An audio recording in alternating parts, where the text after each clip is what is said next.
നമസ്കാരം. ജയശങ്കർ, വള്ളുവനാട് മാട്രിമോണിയൽ, ഒറ്റപ്പാലം. ഇന്ന് ഞാൻ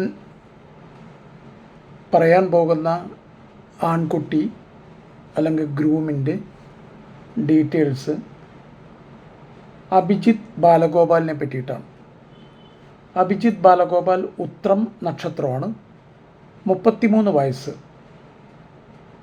5 അടി 11 ഇഞ്ച്, 85 കിലോ വെയിറ്റ്. സീനിയർ മാനേജറായിട്ട് വളരെ റെപ്യൂട്ടഡ് ആയിട്ടുള്ള ഫിനാൻഷ്യൽ സർവീസസ് കൊടുക്കുന്ന ഒരു കമ്പനിയുടെ സീനിയർ മാനേജറായിട്ട് വർക്ക് ചെയ്യണം ബോംബെയിൽ, അതായത് ഇപ്പോഴത്തെ മുംബൈയിൽ. അദ്ദേഹത്തിൻ്റെ ക്വാളിഫിക്കേഷൻ വന്നിട്ട് MCA ആണ്, from NCRD college of management, മുംബൈയിൽ നിന്ന്. അച്ഛൻ ബാലഗോപാലൻ നായർ, അമ്മ ഹൗസ് വൈഫാണ്. ബ്രദറുണ്ട്, അവർ എൽഡർ ബ്രദറാണ്. അവർ മാരീഡ് ആൻഡ് സെറ്റിൽഡ് ആണ്.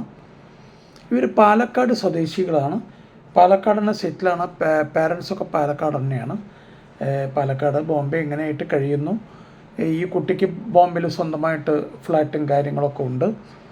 അപ്പോൾ ഒരു വെൽ സെറ്റിൽഡ് ആയിട്ടുള്ളൊരു ഫാമിലിയാണ്. മോറോവർ ഞാൻ അറിയാവുന്ന, എനിക്ക് പേഴ്സണലി അറിയാവുന്ന ഒരു ഫാമിലി കൂടെയാണ്. അതായത് ഈ കുട്ടിയുടെ അച്ഛൻ വന്നിട്ട് എൻ്റെ അമ്മാവൻ്റെ ക്ലാസ്മേറ്റാണ്. അപ്പോൾ ഞങ്ങൾ നന്നായിട്ട് അറിയുന്ന തന്നെയാണ്. മകനെ ഞാൻ കണ്ടിട്ടില്ല എന്നേ ഉള്ളൂ, പക്ഷേ അച്ഛനെ ഒക്കെ ഞാൻ കണ്ടിട്ടുണ്ട്. അറിയാവുന്ന നല്ലൊരു ഫാമിലിയാണ്. അപ്പോൾ ഏതെങ്കിലും ബോംബെ ബേസ്ഡ് പെൺകുട്ടികളുണ്ടെങ്കിൽ, കാരണം ഈ കുട്ടി പഠിച്ചു വളർന്നൊക്കെ ബോംബെ തന്നെയാണ്. അപ്പോൾ ബോംബെ തന്നെ പഠിച്ചു വളർന്ന പെൺകുട്ടികൾ ഉണ്ടെങ്കിൽ, അല്ലെങ്കിൽ അവർക്ക് താല്പര്യമുണ്ടെങ്കിൽ, തീർച്ചയായിട്ടും വള്ളുവനാട് മാട്രിമോണിയിൽ രജിസ്റ്റർ ചെയ്യുക. ആൾറെഡി രജിസ്റ്റർ ചെയ്തവരാണെങ്കിൽ അത് റിന്യൂ ചെയ്യാൻ മറക്കാതെ റിന്യൂ ചെയ്യുക. ഞാൻ കോൺടാക്ട് ഡീറ്റെയിൽസ് തരുന്നതായിരിക്കും. നിങ്ങൾക്ക് ധൈര്യമായിട്ട് അവരെ കോൺടാക്ട് ചെയ്യാം. നല്ല ഒരു എക്സലൻറ്റ് ഫാമിലിയാണ്. താല്പര്യമുള്ളവർ തീർച്ചയായിട്ടും കോൺടാക്ട് ചെയ്യുക.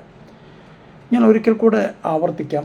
അഭിജിത്ത് ബാലഗോപാൽ, ഉത്രം നക്ഷത്രം, 33 വയസ്സ്, 5-11, senior manager in A reputed financial services കൊടുക്കുന്ന ഒരു കമ്പനിയിൽ.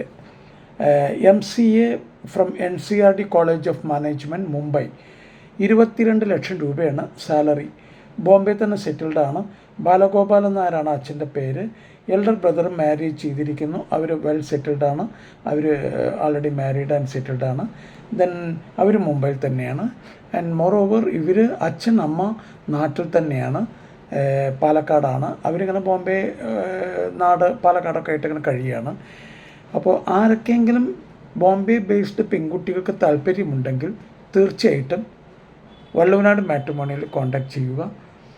രജിസ്റ്റർ ചെയ്തിട്ടില്ലെങ്കിൽ രജിസ്റ്റർ ചെയ്യുക. ആൾറെഡി രജിസ്റ്റേർഡ് ആണെങ്കിൽ റിന്യൂ ചെയ്തു എന്ന് ഉറപ്പ് വരുത്തുക. ഞാൻ തീർച്ചയായിട്ടും ഇവരുടെ കോൺടാക്ട് ഡീറ്റെയിൽസ് തരുന്നതായിരിക്കും. അപ്പോൾ ഒരിക്കൽ കൂടെ എല്ലാ വീഡിയോകളിലും പറയുന്ന സ്ഥിരം കാര്യങ്ങൾ ഒന്നുകൂടെ ഞാൻ ആവർത്തിക്കുകയാണ്. മാട്രിമോണിയിൽ രജിസ്റ്റർ ചെയ്തതുകൊണ്ട് ഇവിടെ ഒന്നും സംഭവിക്കാൻ പോകുന്നില്ല. വളരെ കൃത്യമായിട്ട് മനസ്സിലാക്കുക. ആദ്യം നമ്മൾ അച്ഛൻ മക്കൾ തീരുമാനിക്കുക, കല്യാണം നടക്കണം, ഈ വർഷം തന്നെ നടത്തണം എന്നൊരു തീരുമാനം ആദ്യം എടുക്കുക. അനാവശ്യമായിട്ടുള്ള കാര്യങ്ങൾ, അറിയാത്ത കാര്യങ്ങളെക്കുറിച്ച് കൂടുതൽ ഡിസ്കഷനിലേക്ക് പോകാതിരിക്കുക. ഏതൊരു പ്രൊഫൈൽ വന്നു കഴിഞ്ഞാലും അറിയാത്ത കാര്യങ്ങൾ എന്ന് ഞാൻ പറഞ്ഞതിൻ്റെ ഉദ്ദേശം ജാതകം തന്നെയാണ്. ജാതകം നിങ്ങളുടെ സബ്ജക്റ്റ് അല്ല. ജാതകം ആരാണോ നോക്കുന്നത് അവരെ കൊണ്ട് മാത്രം നോക്കിപ്പിക്കുക. കുടുംബത്തിൽ ആരെങ്കിലും നോക്കുന്നുണ്ടെങ്കിൽ അവരെ കൊണ്ട് നോക്കിപ്പിക്കാതിരിക്കുക. പുറമേ ഉള്ളവരെ കൊണ്ട് നോക്കിപ്പിക്കുക. അതാണ് ചെയ്യേണ്ടത്. ഒരു സ്ഥിരം ഒരു പണിക്കരെ കൊണ്ട് അല്ലെങ്കിൽ ഒരു ജ്യോതിഷനെ കൊണ്ട് മാത്രം കാട്ടാതെ 4-5 ജ്യോതിഷന്മാരെ കൊണ്ട് കാട്ടുക. നല്ല ഫാമിലിയാണ്. പെൺകുട്ടിക്ക് ആൺകുട്ടിക്ക് ഇഷ്ടപ്പെട്ടു, 2 ഫാമിലിക്കും ഓക്കെ ആയി കഴിഞ്ഞാൽ ഒരാൾ പറഞ്ഞു, ഒരു പണിക്കർ പറഞ്ഞു എന്ന് പറഞ്ഞിട്ട് നോന്ന് പറയരുത്. 3-4-5 പണിക്കരുടെ അടുത്തേക്കെങ്കിലും പോയി കണ്ട് ഏതെങ്കിലും ഒരു പണിക്കർ പറയുകയാണെങ്കിൽ അത് വെച്ച് മുന്നോട്ട് പോകണം. ഒരിക്കലും അനാവശ്യമായിട്ടുള്ള ജാതക വർത്തമാനങ്ങൾ പറയാതിരിക്കുക. എന്താണ് ഈ അനാവശ്യമായിട്ടുള്ളതെന്ന് പറഞ്ഞു കഴിഞ്ഞാൽ, സാധാരണഗതിയിൽ എല്ലാവരും ചോദിക്കും, എത്ര ദോഷമുണ്ട്, ഒരു ദോഷമാണോ, രണ്ട് ദോഷമാണോ, ഒന്നര ദോഷമാണോ, ശുദ്ധജാതകമാണോ, ഇതൊക്കെ ചോദിക്കും.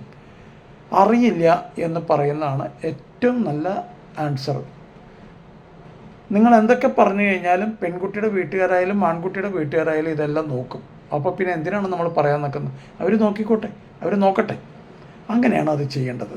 അപ്പോൾ എല്ലാവിധ മംഗളാശംസകളും നേർന്നുകൊണ്ട് ഞാൻ നിർത്തുന്നു. നന്ദി, നമസ്കാരം. ജയശങ്കർ ഒറ്റപ്പാലം.